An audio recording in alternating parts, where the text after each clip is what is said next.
Shalom, shalom. I am Yamosha Ben Israel, formerly known as your Pastor Reggie from Power Pack Ministries. Thank you for joining us tonight as we share with you and be open with you about Power Pack Ministries and what we believe and the scriptures that I share with you night after night. Those scriptures are very helpful and very powerful. So do pass it on to a friend, share with families, and allow them to check this ministry out. Now, you could find us on the website, powerpackministryinc.com. You could find us there. You could also give us a call and let us know that you're interested in this ministry by calling this number, area code 813-768-1367. So tonight, we are going to get into a study here in the book of Jeremiah, and I'm going to address this from chapter 11. So that's where we're going. We're going to Jeremiah chapter 11. We're going to talk about this subject here tonight. What moves the heart of the Father or the Messiah? What does move him? So let's journey with me through the pages of the scripture and take a look into the life of our ancestors. See what they had to go through and how they made it out. Or did they make it out? Okay, let's go. So, Jeremiah chapter 11, verse 1. The word that came to Jeremiah from Yahweh, saying, hear the words of this covenant, and speak to the men of Yehudah and to the inhabitants of Jerusalem. And you shall say to them, thus said Yahweh Elohim of Israel. He say, cursed is the man who does not obey the words of this covenant. So, as we dive into this lesson tonight, you would see that right off the bat, the Creator is giving a stipulation and a mandate. Curse is the man who disobeyed, who did not follow the instruction. Every single thing we do in life, we have instructions. Some people say, well, I don't want to be under the old covenant. You don't have to. But if you have to make it with the Creator who gave us all that we have, then there is a manual. There's a manual for everything. Your car got a manual. The builder that built your house had a manual. So is your microwave, refrigerator, just about everything in life got a written word attached to it. And the Creator is saying here that people that don't obey his commands, don't listen to the word and follow it, curse is going to be upon them. And you may ask yourself, well, why is the Creator cursing man? And then you should ask yourself the other question, why isn't man obeying his Creator? So it goes two ways, right? As we go a little bit further here, let's look at verses 4. It said, which I commanded your fathers in the days when I brought them out of the land of Mitzrayim, from the iron furnace, saying, obey my voice, and you shall do according to all that I have commanded you. And you shall be my people, and I be your Elohim. So he said now in verses 4 that the ancestors was given the commands. Now you would say that we are in the 21st century.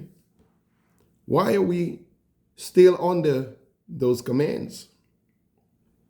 Well, because the command was until heaven and earth pass away, and throughout all generations. So if this message was carried out properly, life would not be so hard for so many people. The struggle goes on because the people, lack of understanding, lack of hearing, lack of following truth. My people, that's what he says, perish for lack of knowledge. And not just that they perish for lack of knowledge, but them and their children will suffer for it because you reject. You reject the Torah. You reject the commands. You reject his word. And once a person turns their back on the Creator, then everything that follows them, it's on them. It's not on your Creator. He gives you all the tools to live a good life. And when things goes bad, we turn around and want to blame him. But we don't take the responsibility for our own lives. And we don't look at, if I only would listen, if I only had listened or would have done this, it's too late to go back and say, I should have, I could have, but I did not. We got to be timely, responsibly. We got to make it work according to his plan. Not our plan, his plan. So check this out what he says here. He said, listen, when I bring your fathers out of the land of Mitzrayim. And Mitzrayim in Hebrew, so in English translation, Mitzrayim would have been Egypt. So when you see the word or you hear me say Mitzrayim, that's the land of Egypt. And that's where our people suffer the most, our ancestors, in the beginning. That's where all of the hard labor and taskmasters they were facing right there in Egypt. Now, what I'm about to say and share with you is not always going to work. And that one has pretty much like a two-edged sword on it. And people use it for so many different reasons. But most of the time, when it's been used, it's because there is something wrong. And that is crying, tears. And that don't move the Creator, not all the time. There are moments in time in history where crying will move the hearts of the Father. But only when people are suffering beyond what they should be punished for. Or sometimes when they are innocent and they are being chastised severely. And they will cry and the Creator will come to their aid.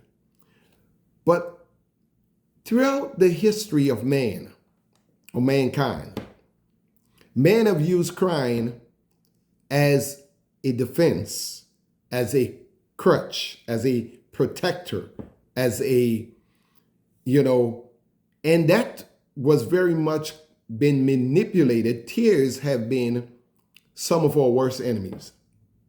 Because a lot of times when we see people crying, is because there is a problem.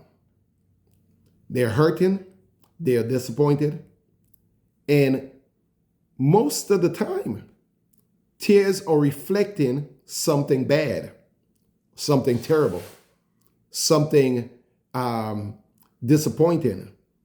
So behind tears is a lot of other things that come behind it. And seldomly is it where tears are the victory, give you the victory. Usually it's because something is wrong. And that's for the most of the time, that's what people use it for. So let's see. So in this chapter here, in verse 5, he said, in order to establish the oath which I have sworn to your fathers, to give them a land flowing with milk and honey, as it is this day. So we go in again. And I answered and said, Selah, meaning well said, well done, I agree. So Jeremiah will continue bringing this word before the people. And here what the Creator is relating to him. He said, and Yahweh said to me, he said, proclaim all these words in the cities of Yehuda and in the streets of Jerusalem, saying, hear the words of this covenant and do them. So now he's giving them the commands that he put up before them. And he's not just asking, but he is demanding. Do it.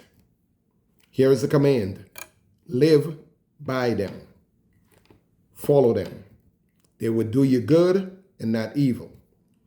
But then you have an adversary, and the adversary loves to come and play with your emotions, play with your mind. That's why we are encouraged through the word to renew our mind every day, because your mind is the most powerful thing that you have.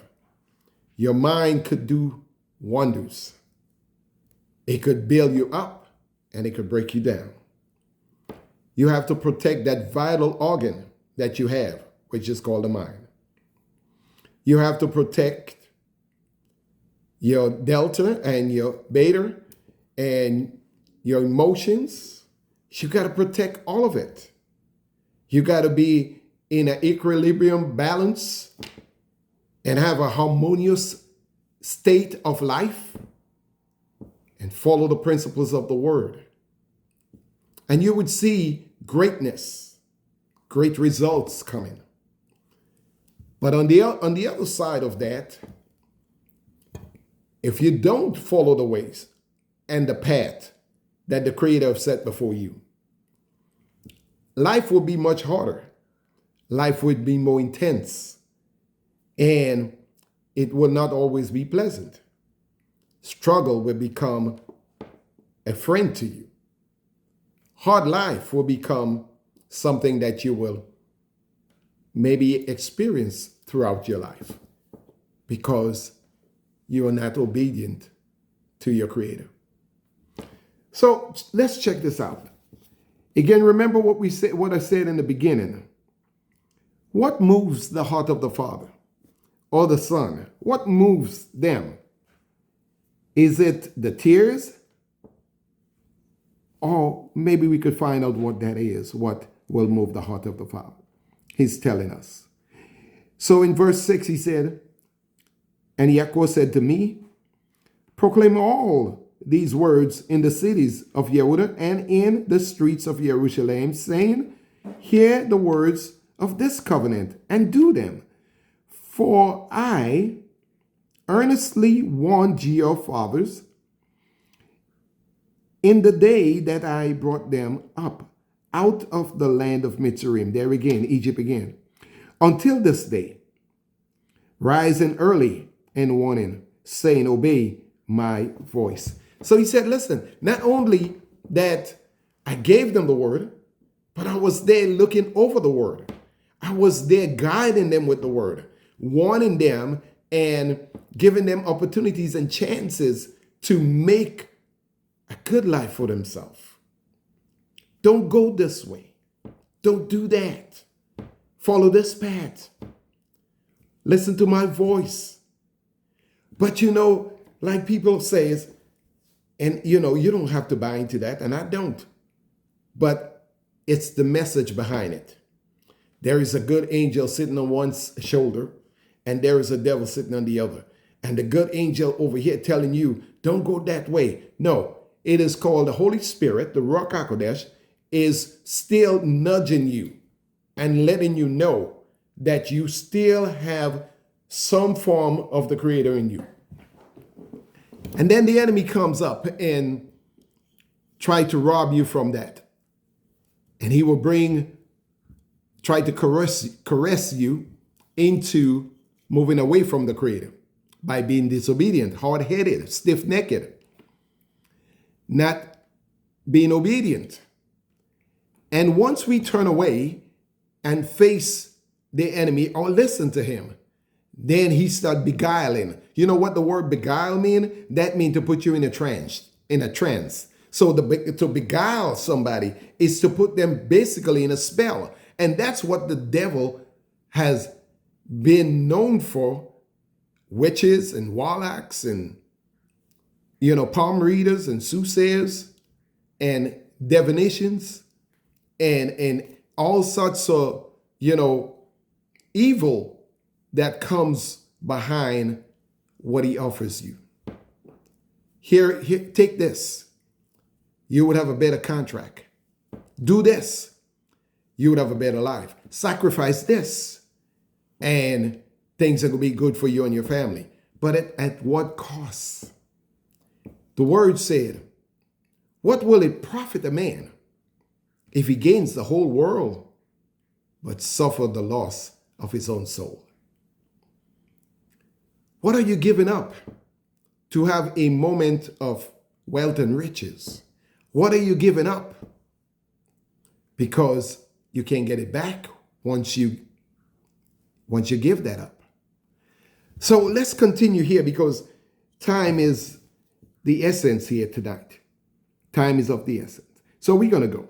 So here what he said in verses 7, he said, he warns them. He rises early in the morning. He gets up early before you and whisper to you, be obedient to my voice. Today I got something planned for you. Follow righteousness. Walk in the straight path. And verses 8 says, but they did not obey or incline their ear. Now, when he said incline, meaning they didn't give attention, they didn't pay it any mind, they didn't yield to it, they didn't incline to it. That means they gave it no attention. Their priority was all mixed up. And they had something else, their own agenda. Not the will of the Father, not the ways of the Creator, the Messiah, Yahushua. They didn't have that in mind. They wanted their own way and their own path. So listen to this. Check this out. So he said they inclined, he said, they did not obey nor incline their ears. He said, but everyone walked in the stubbornness of his evil heart. Everyone. You have to ask yourself, if I am ignoring the word of Yah, if I am not obedient to the commands, I'm not truthful to myself, then am I a liar? Or is the word, not giving me what I want? Because I'm not going to say the word. The word can't lie. Creator can't lie. The word can't lie. The word tells the truth. But you got to face yourself. And you got to ask yourself, man, what am I doing? I've been living in this world for so many years, and I still can't get it right. Isn't it time that you slow down, relax, and start giving some thoughts to the actions that you've been putting out? Give some thoughts to the action that you've been doing. Nobody else. Because you got to give account for your own soul. What have you been doing with the life that the Creator gave to you? What are you going to tell him when he comes back and he wants accountability and looking at you for a response of the life that was given to you. Are you accountable? Are you responsible for the word? He said, don't say like Cain now. Am I my brother keeper? No. You got it right here, brother. You got it right here, sisters. So let's roll on so we could make this quick. Got a few more I want to share with you. So here what he says now in verses 9, he says, and Yahweh said to me, there is a conspiracy among the men of Yehudah and among the inhabitants of Jerusalem. They have turned back to the crookedness of their fathers, who refused to hear my words, and they have gone after other mighty ones to serve them. The house of Israel and the house of Yehudah have broken my covenant and I made with their fathers. Therefore, thus said Yahweh, see, I am bringing evil on them, which they are unable to escape. Then they shall cry out to me, but I shall not listen to them. So it's not all the time that people cry, or your cries are going to be heard, and it's going to be valuable to you. That cry that you have might be the cry of your own stubbornness. That cry that you're crying might be the cry of your own failures. That cry that you're crying might be the disappointment of your own action. That cry that you're crying comes with some responsibility that you drop. That cry, that tears that you're sharing is not moving the Creator. Because had it been done with love and obedience, you might have stand a chance. But come in and cry after you've been found guilty, and the only reason you're crying is because you know you've been caught. You're not crying because it reaches your heart and you want to do right and you feel sorry for your bad ways. You're crying because I wouldn't do it anymore. But the moment in time you get free from it, you go right back to it.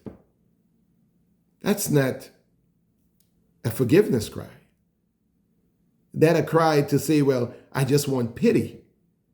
That cry to say, I just want you to turn a blind eyes to what I'm doing. That's not the cry of an innocent man or an honest man. I'm going to take this last couple of verses here. I may have to jump back on this another night, but let me finish this one part. He says in verse 12, it says, and the cities of Yehudah and the inhabitants of Jerusalem shall go and cry out to the mighty ones to whom they burn incense, but they shall bring no deliverance to them at all in the time of their evil or in the time of their troubles. In the times of their troubles, they cry. They have left the commands, they have left the Creator for another mighty one, whom they didn't know, their ancestors didn't know, but they embrace the mighty one of their captors. They embrace the mighty one. What are we talking about? Because some people might get lost in that. All of this started in Egypt. Who are the people of Egypt? Who are the people in Africa? All of this started in the region of Africa. That's where the world first started.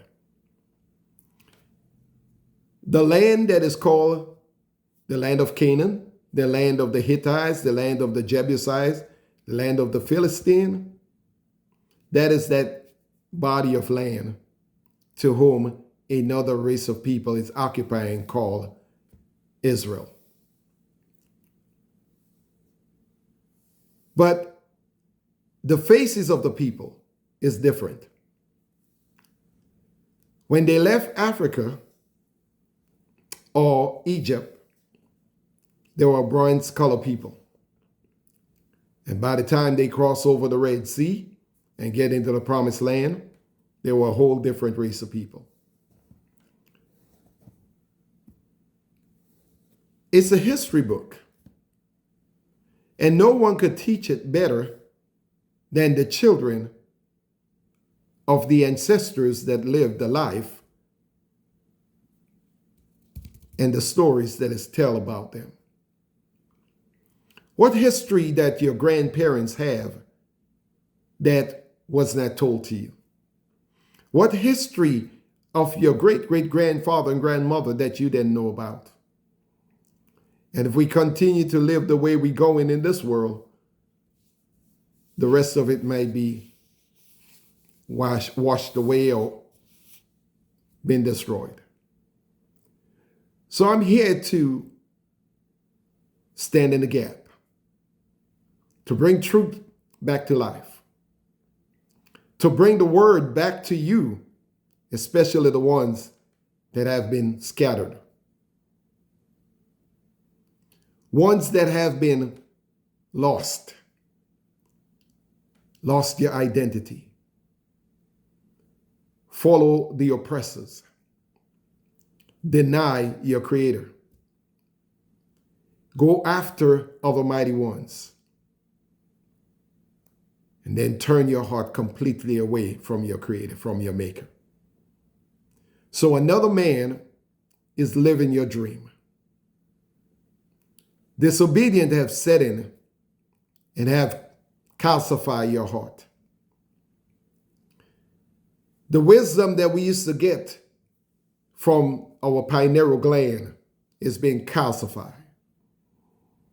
Our heart no longer beats with the desire of our Creator, but with the oppression of our oppressors. And when we cry, we are not crying from the hurt that our people went through. We crying for not having what our oppressors has given unto us, and it's been removed from us. Tonight, I must say to you, Hebrew Israelite, it is time to return to the foundation of the word. It is time to come back home to your maker. It is time to face yourself. Look yourself in the mirror. And don't forget what you look like. Don't forget the journey and the tyranny that you've been through. Stand up and be men or women that can be counted for. To all of you out there,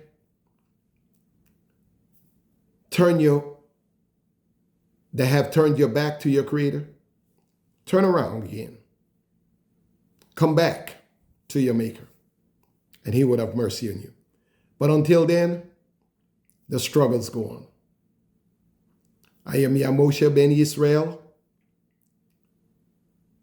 and I stand in the gap for the children of Israel. And the message will go out to the whole world. But Israel must be saved first. I have a heart for my people. I love every man, but I first want to see my people make it through to the promised land. Shalom, and may the Creator and Sovereign of this universe, Yahushua HaMashiach, be with you. Bashem Yahushua, Baruch Hashem Yahweh, Ivareka Yahweh Foretz Mareka, Yaye Yahweh Puna Valeka, Vika Neka. May the Sovereign of all sovereign bless you, shine His face upon you, and give you His shalom. Shalom.